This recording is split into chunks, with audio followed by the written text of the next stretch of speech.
Salam Kamir, kekaguman ilahi mengarah pada iman dan rahmat. Saudara-saudari yang terkasih, saya membawa stempel. Kalau ada apa-apa di stempel jidatnya, di stempel pipinya, di stempel pipi yang lain lagi. Nah, stempel tanda bahwa Anda diberi pengesahan oleh simbol atau organisasi yang distempelkan ini. Kalau Anda membayar entah itu pajak, entah itu membayar iuran dengan stempel dalam kwitansi, maka Anda sudah dianggap sah pembayarannya. Uangnya sudah diterima. Bukti penerimaan itu bisa dipakai untuk menuntut kalau nanti Anda ternyata dihitung belum bayar. Maka Anda semua bisa stempel, stempel, stempel, stempel, stempel, stempel, stempel.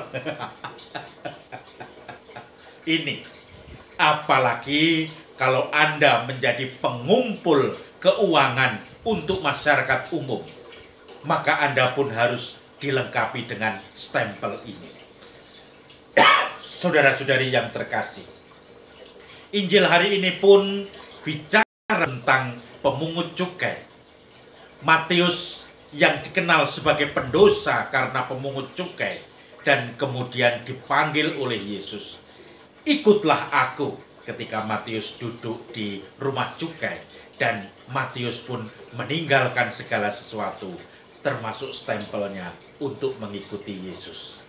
Lalu Yesus berkumpul dengan teman-teman Matius, para pemungut cukai dan orang berdosa, makan bersama. Di situ terjadi semacam pertobatan.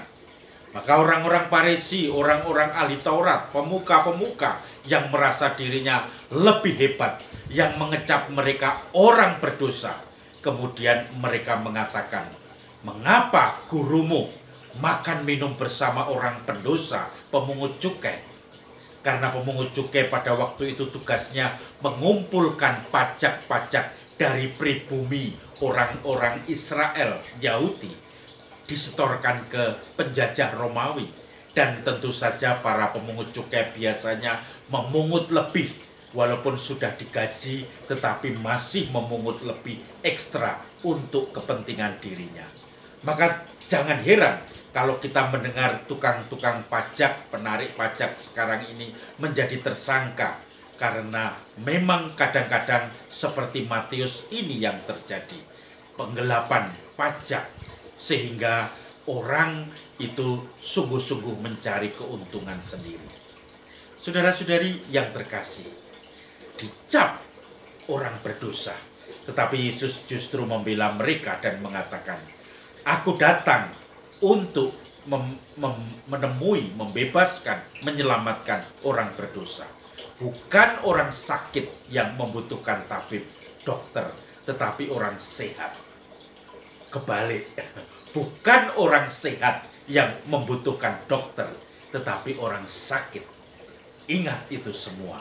Maka ketika orang sudah merasa sehat, merasa kuat, merasa tidak butuh Tuhan, tidak butuh orang lain, tidak butuh berkat, rahmat, maka orang-orang itu tidak membutuhkan tabib yang sejati, yaitu Yesus sendiri.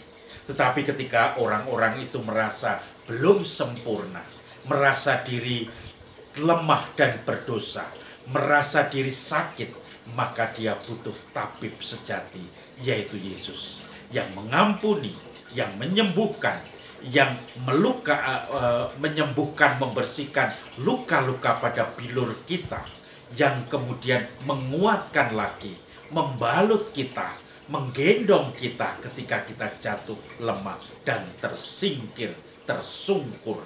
Disitulah kita semua akan dibawa oleh Tuhan sendiri. Saya teringat ketika saya di Jakarta di Rumah Sakit Karolus, dan juga pernah saya bertemu ketika mendampingi rehabilitasi narkoba di Sentul City. Dua-duanya saya menemukan suatu pengalaman yang menarik. Ada satu tokoh yang bergerak di tengah-tengah masyarakat yang memberikan dalam selam-selam ya, dalam perkampungan-perkampungan kumuh, yang memberikan pencerahan tentang bahaya narkoba, penyuluhan tentang bagaimana mencoba menghindari ketergantungan terhadap narkoba. Bagaimana kalau orang sudah sakau, sudah tergantung, akan menjual segala apapun, akan mencuri maupun merampok untuk mendapatkan obat itu karena sudah ketagihan. Dan ini harus dihindari. Jangan sampai yang belum itu masuk ke situ hanya karena coba-coba atau kepingin dianggap hebat. Kemudian siapa yang memberi penyuluhan? Orang-orang yang dianggap sampah masyarakat, yang dulu juga pemakai narkoba. Ketika mereka sudah mulai tidak memakai, mereka tidak dikatakan sembuh, tetapi sudah tidak memakai berpuluh-puluh tahun atau belasan tahun. Mereka itu nanti yang akan menjadi ujung tombak untuk pelayanan ini, untuk kerasulan bahaya narkoba kepada masyarakat. Mereka dulu pemakai, mereka yang sudah lama tidak memakai, mereka yang ingin supaya generasi muda, orang-orang lain tidak tercebur di situ juga. Maka mereka yang getol melakukan kerasulan itu. Orang yang merasa diri dulu dicap negatif, justru berguna di tengah masyarakat, memberikan suatu pencerahan bagi generasi muda. Salam stempel, salam kamil, kekaguman ilahi mengarah pada iman dan rahmat. Tet.